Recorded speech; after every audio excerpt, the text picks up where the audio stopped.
السلام عليكم ورحمة الله وبركاته ومركلته يا برنامجين قصصك تحانها فضلا ونقعد سي هدي أي تهي مركي كوجوه الرئيسي أصاب وقت جنة كيجا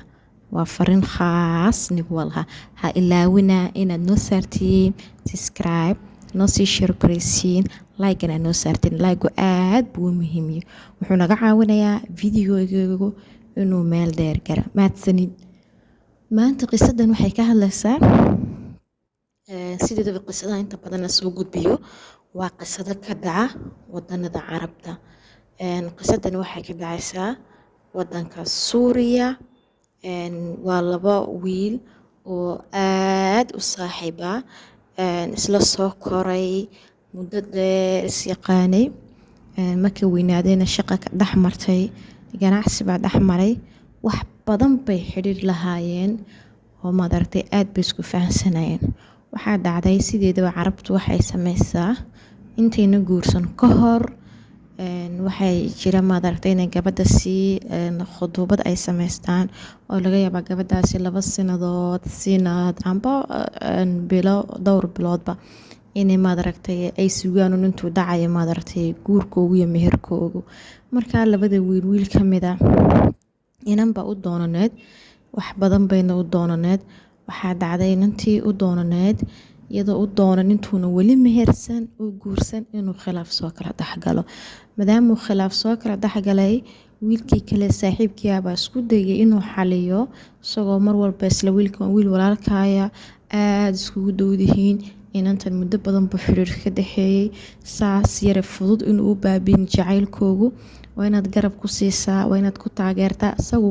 mar walba wuxuu eegayay dhanka wanaaga wax badan buu saaxiibkii la taliyay oo ku madartay kula taliyay intana isku noqdaan khilaafkan yare dhaxmaray waa khilaaf yar oo basiida inuu madartay isagu madartay intii raganimo oo dulqaadkayga yeesho saaxiibkii uu ka diiday arrinkaas oo u cuntami weyday waxaa dhacday markaa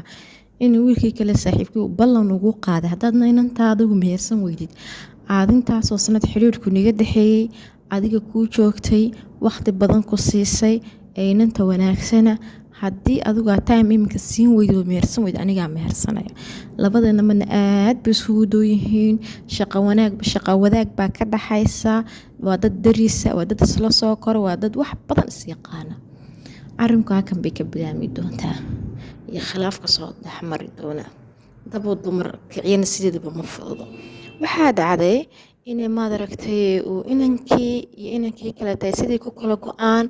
oo inankii yiri inantan anaaba guursanay maadaama saaxiibkii inantan xumeeyey oo markaa isagoo arrinkan ula eekaa inuu saaxiibkii xumeynay anaa guursanay kadib inankii uu guursaday inantii waa isla qalgaleen inanta sukeena la oranayay waa isla qalgaleen marka isla qalgaleen Allah yaclam laakiin si qisadu sheegayso waxaa dhacday inankii horeeta inuu xanuusto uu aad u xanuusto oo loo adeegsado waxyaaladan sixirka la yiraahdo marka inantii baan u adeegsatay arrinka ku sameysay inanta markii hore fiican baa la mooday gadaal bay ka xumaan doontaa inankii uu xanuustay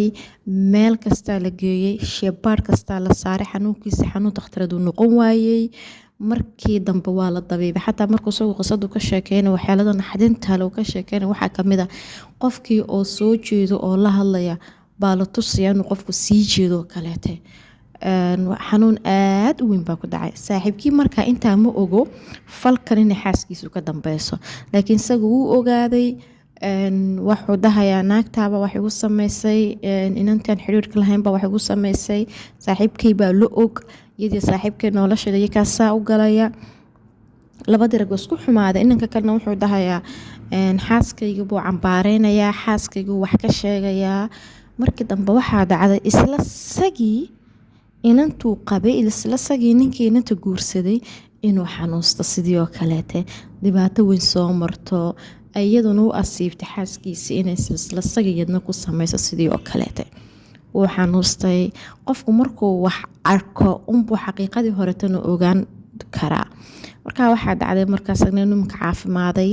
ay labadooduba caafimaadeen markaa waxay mid baa door biday kii xaaska qabay inuu saaxiibkii soo ceshado oo u sheegay inuu sagna noloshiisi waayay dhibaato badan soo maray ayna xaqiiqada ahayd wuxuu saaxiibkii sheegay inta asaga u muuqan lahayd ugu dambeyntii barnaamijkii ku kulmeen musaamax kariim la yiraahdo oo isku saamaxeen way adkeysay isku saamaxayeen bilowgii muu rabin ninka kaleeto inuu saaxiibkii la heshiyo uu khiyaamay inantaan xiriirka lahayn oo xumaysay buu ayuu raacay kadib labadoodu way xumeeyeen ugu dambeyntii xaqiiqadii baa la ogaaday